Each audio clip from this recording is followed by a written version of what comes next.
दशा माता की पावन कथा, राजा नल और रानी दमयंती की सच्ची कहानी। नमस्कार दोस्तों, आज हम आपको एक ऐसी अद्भुत और प्रेरणादायक कथा सुनाने जा रहे हैं जो हमें यह सिखाती है कि समय का चक्र कभी एक जैसा नहीं रहता। कभी सुख की दशा आती है तो कभी दुख की, लेकिन जो व्यक्ति धैर्य, आस्था और विश्वास बनाए रखता है उसके जीवन में एक दिन फिर से खुशियां लौट आती हैं। यह कथा है राजा नल और रानी दमयंती की, जिन्होंने अपने जीवन में सुख और दुख दोनों का सामना किया, लेकिन अंत में उनकी आस्था और धैर्य ने उन्हें फिर से सम्मान और समृद्धि दिलाई। तो आइए पूरी श्रद्धा और ध्यान के साथ सुनते हैं दशा माता की यह पावन और चमत्कारी कथा। एक समय की बात है, राजा नल और रानी दमयंती अपने राज्य में सुखपूर्वक राज करते थे। राजा नल के 2 पुत्र थे। उनके राज्य में प्रजा सुखी और संपन्न थी। एक दिन राजमहल में एक ब्राह्मणी आई और रानी से बोली, रानी, दशा का डोरा ले लो। इसकी पूजा करके इसे गले में बांध लेना। आपके घर में सुख समृद्धि बनी रहेगी। रानी ने वह डोरा ले लिया। विधि अनुसार पूजन कर उसे गले में बांध लिया।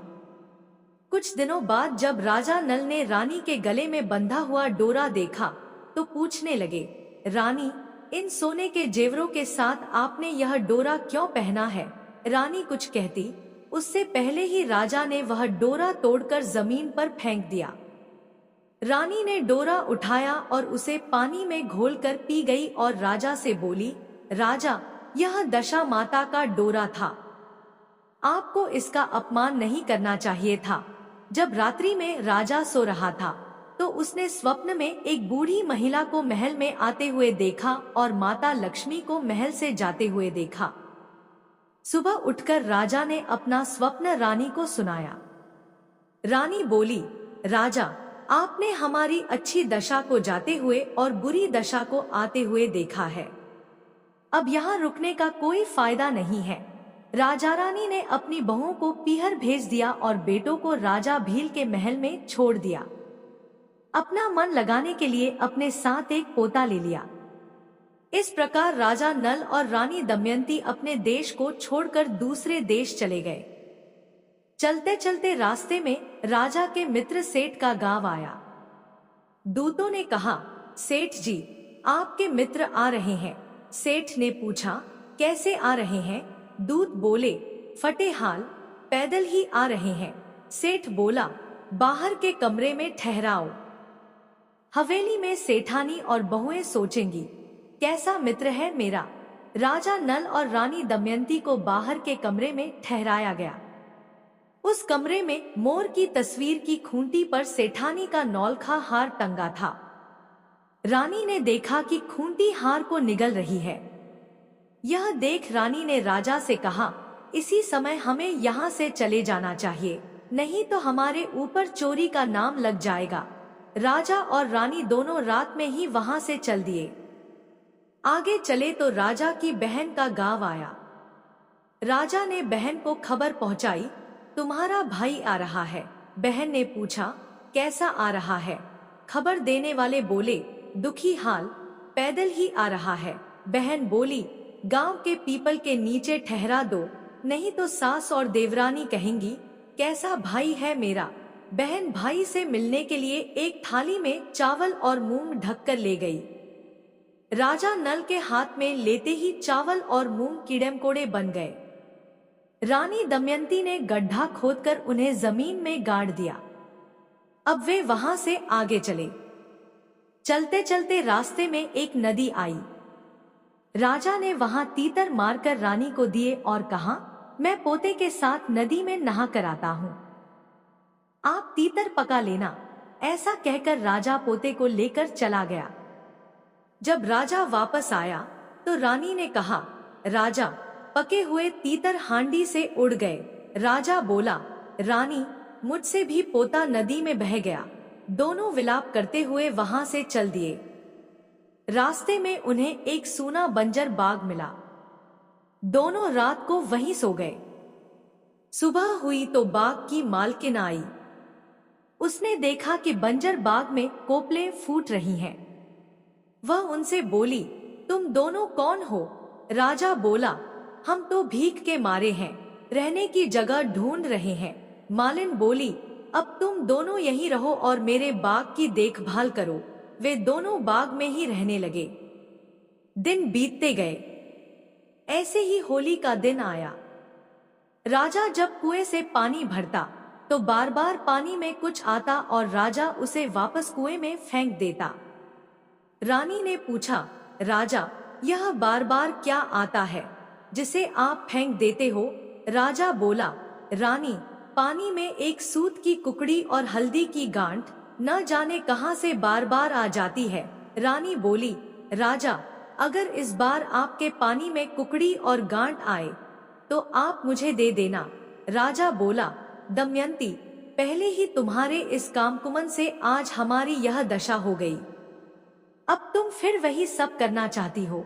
राजा के पास फिर से वही दोनों चीजें पानी में आईं। इस बार राजा ने हल्दी की गांठ और सूत की कुकड़ी रानी दमयंती को दे दी।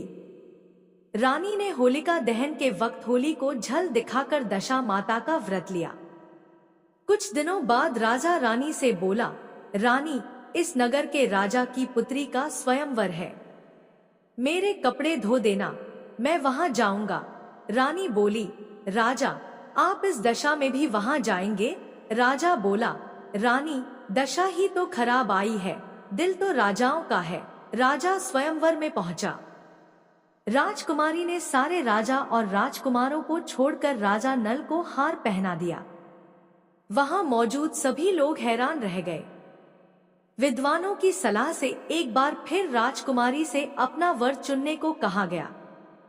राजकुमारी ने फिर से राजा नल को ही हार पहना दिया। नगर के राजा बोले, ऐसे ही तो मैं अपनी बेटी की शादी इस माली के नौकर से नहीं करूंगा। फिर एक प्रतियोगिता रखवाई गई। सभी राजा और राजकुमार शिकार करेंगे। जिसका शिकार सबसे अच्छा होगा उसी से राजकुमारी की शादी की जाएगी। सभी तैयार हो गए। राजा नल को बूढ़ा सा घोड़ा और जंग लगी तलवार दी गई।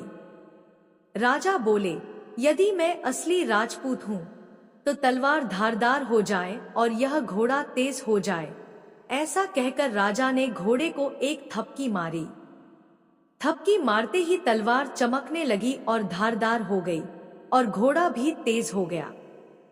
कुछ समय बाद सभी अपना अपना शिकार लेकर राजमहल पहुंचे। किसी के भी शिकार से राजा संतुष्ट नहीं हुए। उन्होंने पूछा, वो माली का नौकर कहाँ है? उसे ढूंढ कर लाओ। सिपाही जंगल में पहुंचे तो देखा कि एक पेड़ के नीचे वह सो रहा था। सिपाहियों ने उसे जगाया और शिकार के बारे में पूछा। राजा नल ने कहा, पेड़ पर टंगा है, ले जाओ। शिकार देखकर नगर के राजा बहुत खुश हुए और बोले, यह है असली राजपूत का शिकार। राजकुमारी का विवाह राजा नल से कर दिया गया। वह दोनों वहां से चले और अपने बाग में पहुंचे। रानी दमयंती ने छोटी रानी का स्वागत किया। दोनों रानियां एक दिन बैठी हुई थी तो रानी दमयंती बोली, आज तो अपने नगर की ओर बिजली चमक रही है। छोटी रानी बोली, दीदी, आपका भी कोई नगर है? तब रानी दमयंती बोली, हम नरवलकोट के राजा हैं। हमारे ऊपर भीखा पड़ा था, इसलिए आज हम इस दशा में आ गए। छोटी रानी ने जाकर सारी बात अपने पिता को बता दी। नगर के राजा ने राजा नल से क्षमा मांगते हुए हाथी, घोड़े, हीरे जवाहरात देकर उनको नगर की ओर रवाना किया। रास्ते में नदी आई तो आगे आगे पक्षी उड़ते हुए सुभान तेरी कुदरत, सुभान तेरी कुदरत कहते जा रहे थे। नदी के किनारे उन्हें धोबन के पास अपना पोता भी मिल गया। धोबन बोली, यह तो मुझे नदी के किनारे मिला था। धोबन को खूब सारे हीरे जवाहरात देकर पोते को लेकर वह आगे चले। रास्ते में राजा की बहन का गांव आया। राजा ने बहन तक खबर पहुंचाई, तुम्हारा भाई आ रहा है। बहन ने पूछा, कैसा आ रहा है? खबर देने वाले बोले, हाथी घोड़े लावलश्कर के साथ आ रहा है। बहन बोली, मेरे महल में ले आओ। भाभी बोली, नहीं भाई साहब, हम तो उसी गांव के पीपल के नीचे रुकेंगे। बहन कई पकवान बनाकर वहां ले आई। तब रानी दमयंती ने जमीन में गड़े चावल निकाले तो वह सब हीरे मोती बन गए। बहन को देते हुए बोली, बाई जी, आपकी अमानत हम यहीं छोड़ गए थे। बहन को खूब हीरे जवाहरात देकर वहां से आगे चले। रास्ते में राजा के मित्र सेठ का गांव आया। सेठ तक खबर पहुंचाई गई। सेठ जी, आपका दोस्त आ रहा है। सेठ जी बोले, कैसा आ रहा है? खबर देने वालों ने कहा, हाथी घोड़े लावलश्कर के साथ आ रहा है। सेठ जी बोले, लाओ, मेरी हवेली में ले आओ। राजा नल बोले, हवेली में नहीं, हम तो बाहर के कमरे में ही ठहरेंगे। सेठ जी ने उनके लिए हलवा और पकवान बनवाए। रानी दमयंती ने खूंटी के पास हलवा रख दिया तो खूंटी ने हलवा निगल लिया और सेठानी का नौलखा हार उगल दिया। राजा अपने मित्र सेठ से बोला, मित्र, हमारी दशा खराब आई थी। जो खूंटी भी हार निगल गई और हम पर चोरी का इल्जाम लगा। इसके बाद राजा नल अपनी रानियों के साथ भील राजा के पास पहुँचे और वहां से अपने पुत्रों को साथ लेकर अपने नगर की ओर चल दिए। जब अपने नगर के निकट पहुँचे तो नगरवासियों ने लावलश्कर देखकर सोचा, हमारे राजा तो यहाँ है नहीं, कहीं किसी राजा ने हमारे नगर पर आक्रमण तो नहीं कर दिया। तब उन्होंने नगरवासियों तक सूचना पहुँचाई कि आपके राजा नल और रानी दमयंती आ रहे हैं। सभी ने उनका स्वागत किया और गाजे बाजे के साथ उन्हें महल तक पहुंचाया। राजा का पहले जैसा ठाट बाट फिर से हो गया।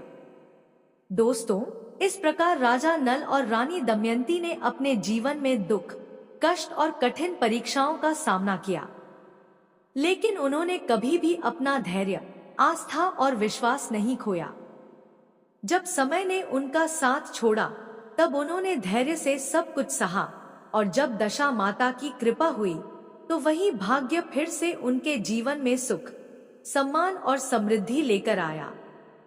यह कथा हमें यह शिक्षा देती है कि जीवन में चाहे कितनी भी बुरी परिस्थितियां क्यों न आ जाएं, हमें कभी भी घबराना नहीं चाहिए और न ही अपने विश्वास को टूटने देना चाहिए, क्योंकि समय का चक्र हमेशा बदलता रहता है।